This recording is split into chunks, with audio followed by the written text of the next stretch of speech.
চট্টগ্রামের পটিয়ায় আজাদ ক্লাবের ৬০ বছর পূর্তি উপলক্ষে যেমন খুশি তেমন সাজ প্রতিযোগিতার পুরস্কার বিতরণী ও আলোচনা সভা অনুষ্ঠিত হয়েছে। শুক্রবার দুপুরে বাগদণ্ডী নন্দের খিল ঈদগাহ মাঠে অনুষ্ঠানের আয়োজন করা হয়। ক্লাবের সভাপতি ইঞ্জিনিয়ার নাসির উদ্দিনের সভাপতিত্বে অনুষ্ঠানের উদ্বোধক ছিলেন বিএন আজাদ ক্লাবের উপদেষ্টা সেকন্দর তালুকদার। অনুষ্ঠানে প্রধান অতিথি ছিলেন বিএন আজাদ ক্লাবের উপদেষ্টা শাহ আলম। এ সময় বক্তব্য রাখেন বিএন আজাদ ক্লাবের সিনিয়র সহসভাপতি শহীদুল ইসলাম সাজ্জাদ, ৬ নম্বর ওয়ার্ডের সাবেক ইউপি সদস্য জাফর মেম্বার, ইউপি সদস্য খোরশেদ আলম সহ অন্যরা।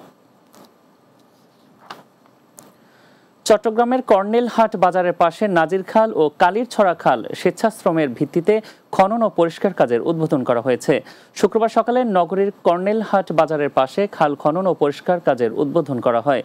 উত্তর কাট্টলী ওয়ার্ড বিএনপির সাবেক সভাপতি রফিক উদ্দিন চৌধুরীর সভাপতিত্বে ও সাধারণ সম্পাদক ফরিদুল আলমের পরিচালনায় অনুষ্ঠানে প্রধান অতিথি ছিলেন বিএনপির স্থায়ী কমিটির সদস্য আমির খসরু মাহমুদ চৌধুরী। পরিচ্ছন্ন কার্যক্রমের উদ্বোধন করেন Chittagong city mayor doctor Shahadat Hossain. এ সময় উপস্থিত ছিলেন মহানগর বিএনপির আহ্বায়ক এরশাদুল্লাহ, সাবেক সাধারণ সম্পাদক আবুল হাশেম বক্কর সহ অন্যরা। বোয়ালখালী উপজেলা ও পৌরসভা বিএনপি আয়োজিত আন্তর্জাতিক শ্রমিক দিবস ও আলোচনা সভা অনুষ্ঠিত হয়েছে। শুক্রবার বিকেলে ঐতিহাসিক কালুরঘাট চত্বরে আলোচনা সভা অনুষ্ঠিত হয়। বোয়ালখালী উপজেলা বিএনপির সিনিয়র যুগ্ম আহ্বায়ক মোহাম্মদ নুরুন নবী চৌধুরীর সভাপতিত্বে সভায় প্রধান অতিথি ছিলেন চট্টগ্রাম দক্ষিণ জেলা বিএনপির সাবেক সদস্য সচিব মোস্তাক আহমদ খান। বোয়ালখালী পৌরসভা বিএনপি সদস্য সচিব মোহাম্মদ ইউসুফ চৌধুরীর সঞ্চালনায় এ সময় উপস্থিত ছিলেন উপজেলা বিএনপির সদস্য এ এম কামাল উদ্দিন, মোহাম্মদ মুসলিম মিয়া, নুরুল কবির সহ অন্যরা।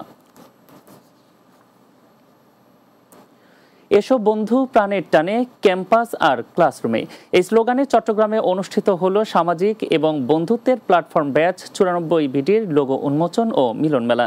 নগরের একটি কনভেনশন সেন্টারে আয়োজিত দিনব্যাপী মিলন মেলায় প্রায় 2000 বন্ধুর সমাগম ঘটে। অনুষ্ঠানের আহ্বায়ক সাইফুল ইসলাম আজাদের সভাপতিত্বে মাহমুদা মাহার সঞ্চালনায় উপস্থিত ছিলেন সদস্য সচিব মোর্শেদ হোসেন, সমন্বয়ক জাহিদুল হাসান, সেলিম উদ্দিন মানিক সহ অন্যরা।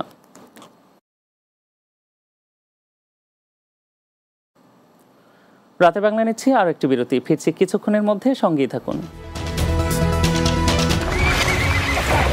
অটোমান সাম্রাজ্যের